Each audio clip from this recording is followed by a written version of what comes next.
Welcome to another episode of Badminton Unlimited.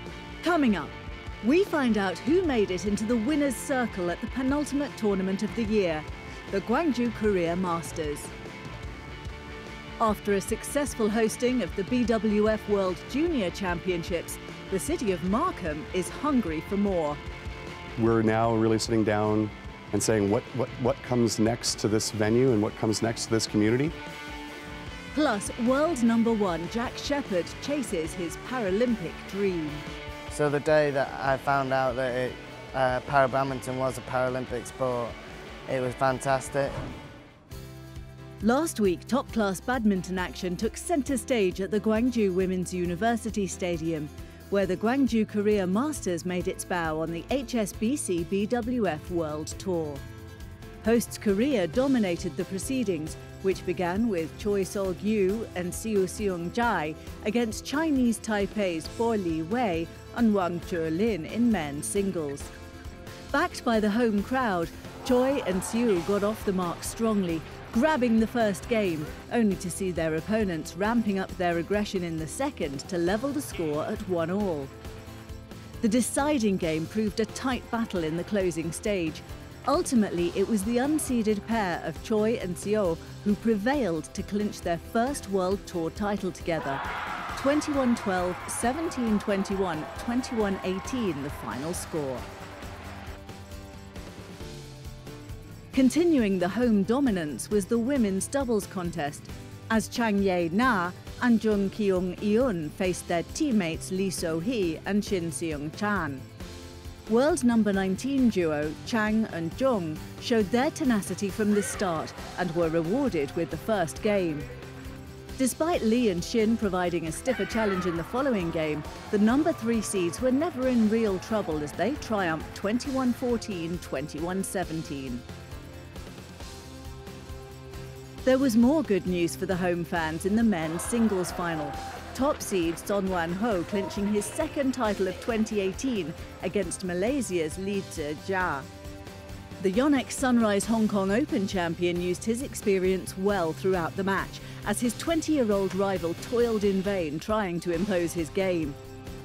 It was over in 36 minutes, Son wrapping up the second Korea Masters title of his career in straight games, 21-16, 21-11 the final result.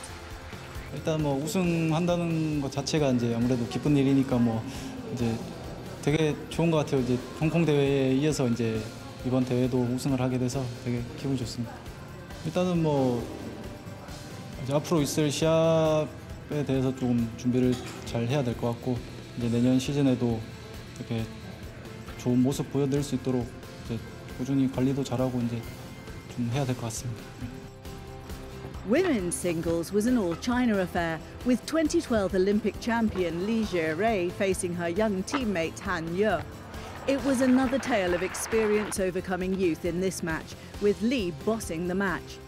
19-year-old Han, who defeated Li in India the week before, was nowhere near that winning display, as Li notched her 4th World Tour title with a 21-10, 21-18 score. 这是我6月份拿完冠军之后，然后差不多隔了半年，然后再一次拿冠军，所以还是感觉特别不容易。2019年就还是希望能够把排名尽可能的往前提。现在的排名应该是进前32了，应该是说所有的公开赛都可以打了，就不会像今年那么辛苦，然后为了积分一直拼命的在比赛。 In mixed doubles, Choi Sol-gyu and Shin Seung-chan joined forces, returning to the court versus their compatriots Ko Sung-hyun and Eum Hye-won. Choi and Shin showed no signs of fatigue, but were stretched the distance by their opponents. Well, that'll do. 21-12 in just 14 minutes.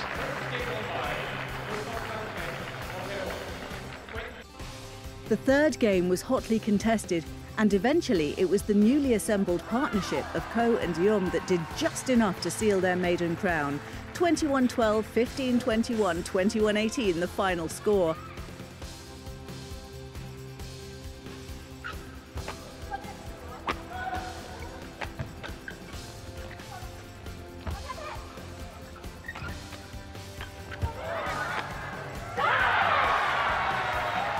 concluding a successful instalment of the GWANGJU Korea Masters 2018.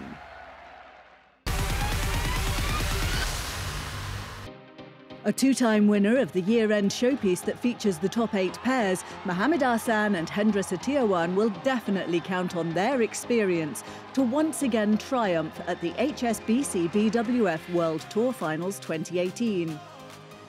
With just one tour title this year at the Singapore Badminton Open, the veteran Indonesians are hoping to end their year in style in Guangzhou, China.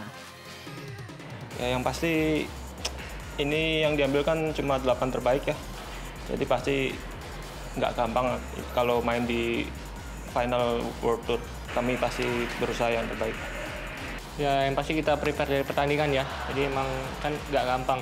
Tapi juga ada plus minusnya juga, misalnya kita kalah di babak pertama kita juga masih punya kesempatan. Begitu juga sebaliknya.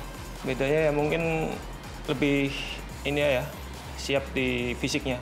Jadi kita di grup 3 kali main terus lolos, 2 kali main kalau final. Jadi kita harus benar-benar siap. Ya, yang pasti buat kita juga baru dipasangin 1 tahun ini dan saya rasa cukup puas, tapi masih banyak perbaikan yang harus kita perbaiki lagi gitu. Jadi emang kita bersyukur dulu udah nyampe sejauh ini. See you in Guangzhou for the HSBC BWF World Tour Final.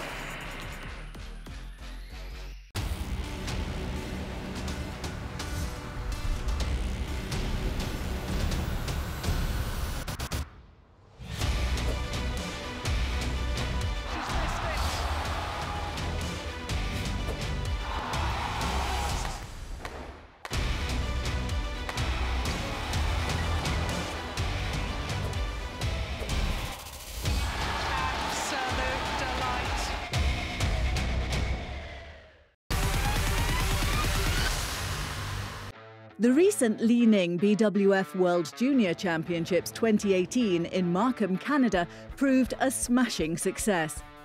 The winners weren't just on the court, but off it as well. For the host, holding the 14-day tournament was a treat for the badminton-loving residents of the area. The city of Markham is the heartbeat of badminton in Canada. We have about 30,000 people who play badminton in the Markham area on a weekly basis. It's their passion, it's their sport. In Markham, it's not hockey, it's badminton. Given its pedigree of holding big tournaments in the past, the Markham Pan Am Centre was the perfect battleground for this year's showdown of the globe's finest young shuttlers. It's definitely a massive tournament and certainly the largest one we will probably ever do. And it's part of our ongoing strategy. This facility was built for the Pan Am Games in 2015 and it was purpose-built for badminton. And so the responsibility of our province is to ensure that there is a strong legacy of hosting in this facility. We felt that the World Juniors was a logical step for us to pursue. It's a great venue. It's a building specifically built for badminton. And like I said, it's in the heart of badminton in Canada. Putting together a great championship is more than just having an impressive venue. It needs the right people with plenty of heart, pulling in the same direction. We started working on this about 2 years ago. We started with a very small group with our president, myself, a few board members, as well as individuals from Badminton Ontario, which is our regional association. That organization has grown and grown over those 2 years. We're now at about 200 to 250 volunteers here on a daily basis delivering the event. This is the very first badminton event I helped put together, and I would say this has been an interesting experience. I've got to experience everything across the board and I'm really happy about it. I do everything here, and then I even pack up after everybody left. Pack up the carpet and put back the chairs, everything. Just try to help. When we won the bid, I do remember saying to everybody, this will be the hardest thing we ever do. We know that. And it is challenging because there are so many balls in the air, so many things going on. The challenge with this type of event is that you only do it once. So by the time you finish the 2 weeks, you've figured it out. Over 400 players were gathered for the 20th edition of the tournament, and the young guns have enjoyed their time in Markham. I can see how different players from different countries play, like their style, their strengths, their weaknesses, and I can learn from their strengths and try to learn their strategy or shots. I enjoy like everything over here, like the food, the weather, competition, and we like I can make a lot of new friends here. So I think it's amazing. I've been playing many international tournaments, so I know a lot of these guys, and a lot of them are good friends of mine. So it's just nice meeting them and sharing experiences. Badminton Canada hopes the BWF World Junior Championships 2018 has also inspired its budding talents to follow in the footsteps of its famous export, Macau Open champion Michelle Lee. We're trying to find the next Michelle Lee. We know that the next Michelle Lee is out there in Canada, and now we want to play a role in nurturing that young athlete to be that next Canadian badminton superstar. We have a very strong junior program that's building. We're very confident about where those juniors are coming. We've started an early talent identification that looks at athletes as young as 9, 10 years old. And after seeing through a successful BWF major event, there's growing ambition among the nation's badminton stakeholders to continue to be a significant supporter of the sport on a world stage. The long-term strategy for us is to always be able to use this facility for international competitions, badminton competitions. Our ultimate goal is to bring a BWF senior circuit competition to Toronto on a permanent basis. We are looking at, what's going to happen with our Canada Open long term. It's a Super 100.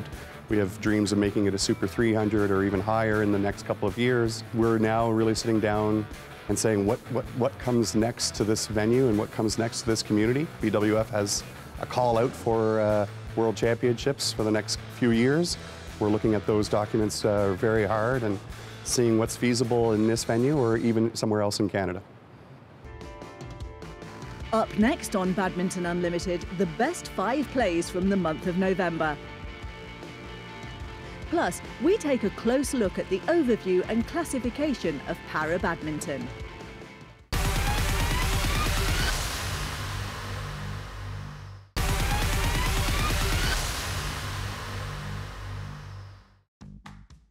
November has been a busy and hectic month with back-to-back tournaments in Macau, Fuzhou, Hong Kong and Lucknow. Here are our picks of the top 5 plays from this penultimate month of the year.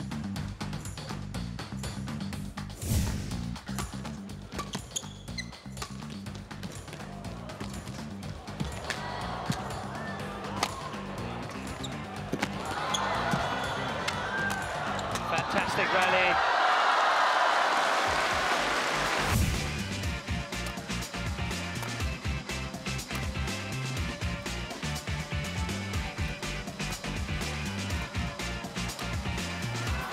Good defense. Oh, that's incredible.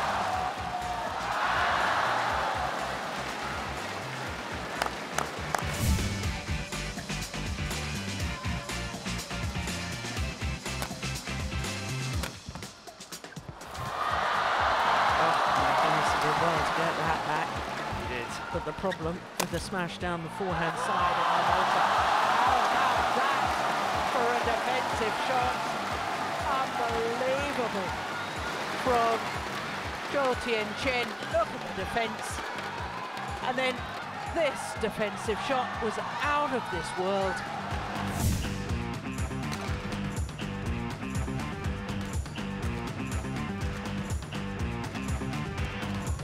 Wow, that's well played.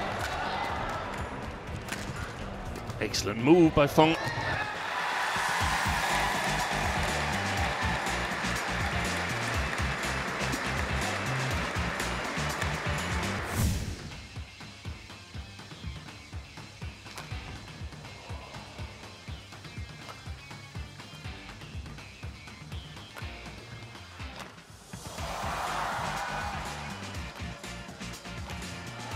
Amazing, he got that back as well.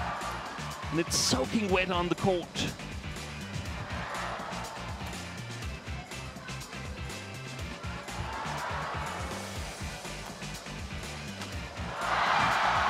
It's on the line. One of the best rallies in the tournament, and both players are totally out of breath.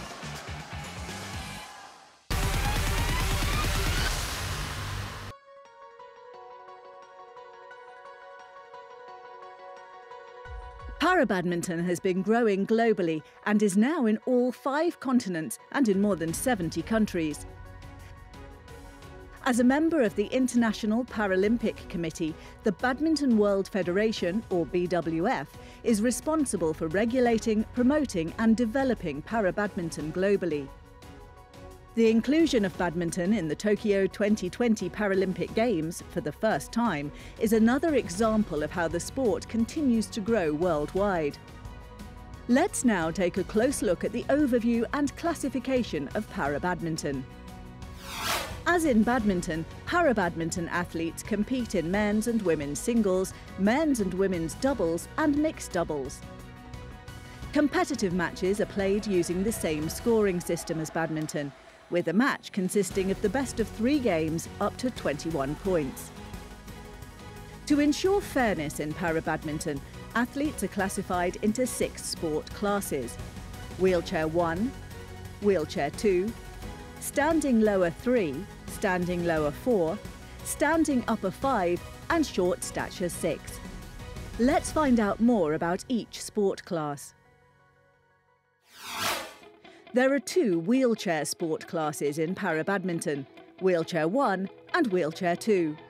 Athletes in these sport classes usually have an impairment in one or both lower limbs and an impairment of the trunk. Generally, the difference is the level of upper body and trunk function of athletes. Wheelchair singles is played on a half court, with the area in front of the service line being out of bounds. In wheelchair 1 and 2 singles, athletes compete in their own sport class. Wheelchair doubles and mixed doubles are played on a full court, with the area in front of the service line being out of bounds.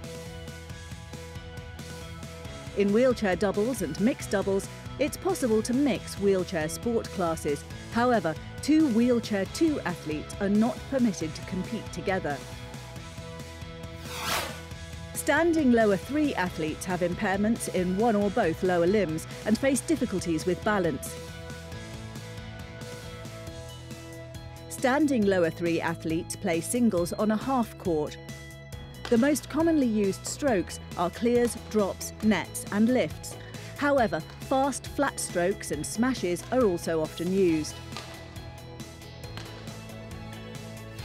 Standing lower 4 athletes may have impairments in one or both lower limbs, and they will have lesser impairment in balance compared to standing lower 3 athletes. Standing lower 4 athletes play singles on a full court. The technical and tactical aspects of the standing lower 4 sport class are very similar to those of able-bodied athletes.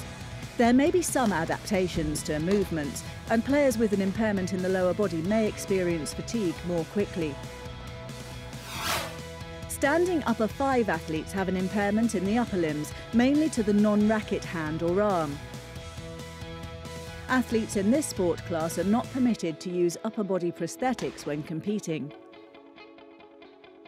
Standing upper 5 athletes play singles on a full court.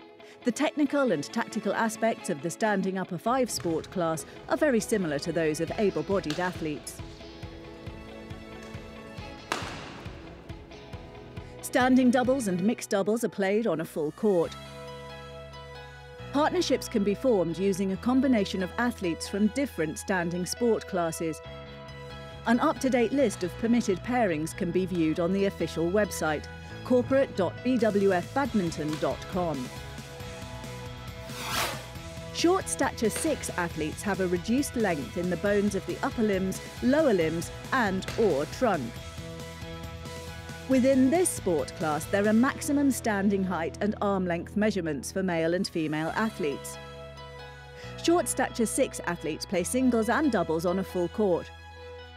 Due to their stature, athletes will use more strides between strokes. However, many of the movement patterns from able-bodied badminton are used. With the continual effort of BWF to promote the sport, para-badminton is sure to grow and develop globally. This is badminton. one sport, one team.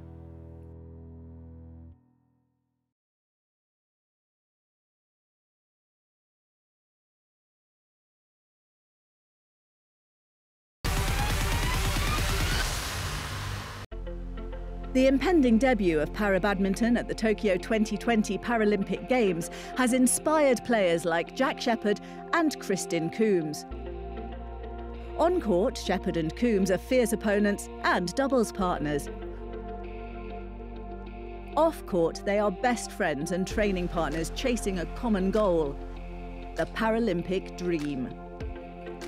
I've always been really sporty, swim, tennis, table tennis I played, and then it was just seemed to be the right one. Through the DSA, the Dual Sports Association, they sort of helped us all get into sports when I was a younger age, and then yeah, badminton just came along. It got into the para side of it, the SS6 category, and then it's just gone from there. So that was 2008 was my first international. Now it's 2018, so yeah, 10 years on, still going. Well, I started playing when I was 10, then I played my first international in 2013 at the World Championship. Progressed on from there, and now I'm 20, so 10 years maybe.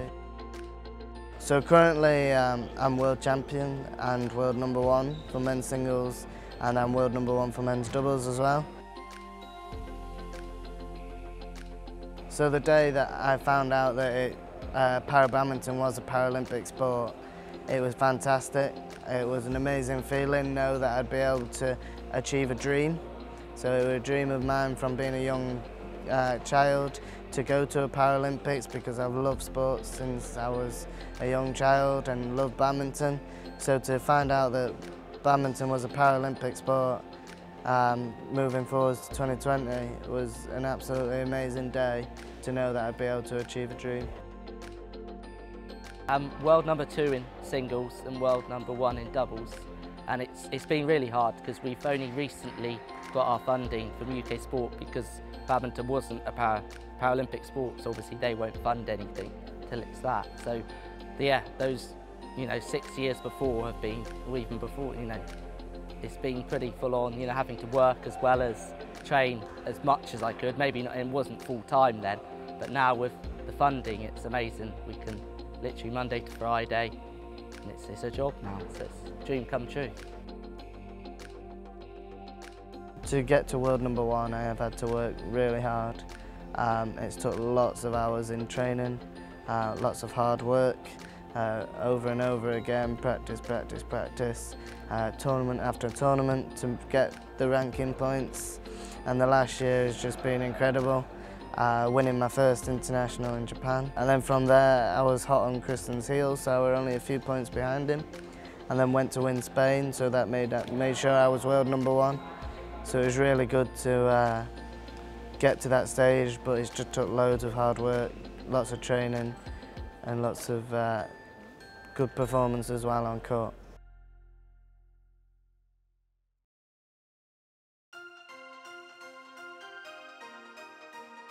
Jack, yeah, we're great friends. We've known each other for ages, and now it's amazing because we're going along together, sort of thing. So we both train in Sheffield together, and we're both really good friends. We're both just as competitive as each other, and at the moment we're in a lot of finals against each other, as well as the doubles, obviously. So it's usually on the Sunday we've got a singles final first, and then we have a doubles final afterwards. So it's quite interesting sometimes.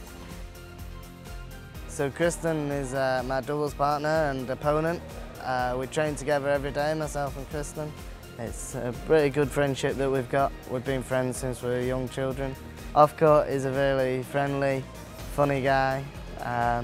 We get on really well. We have great banter and that off court, and he's always there for you if you need or anything. So he's a great guy off court as well.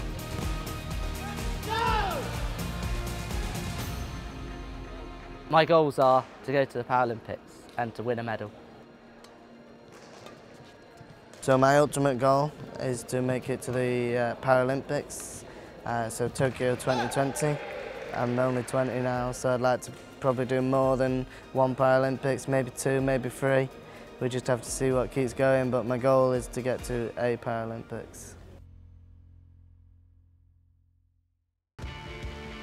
More of Badminton Unlimited next week with the announcement of the draw for the HSBC BWF World Tour Finals in Gwangju. Plus, we spend an eventful day in Thailand with Ratchanok Intanon.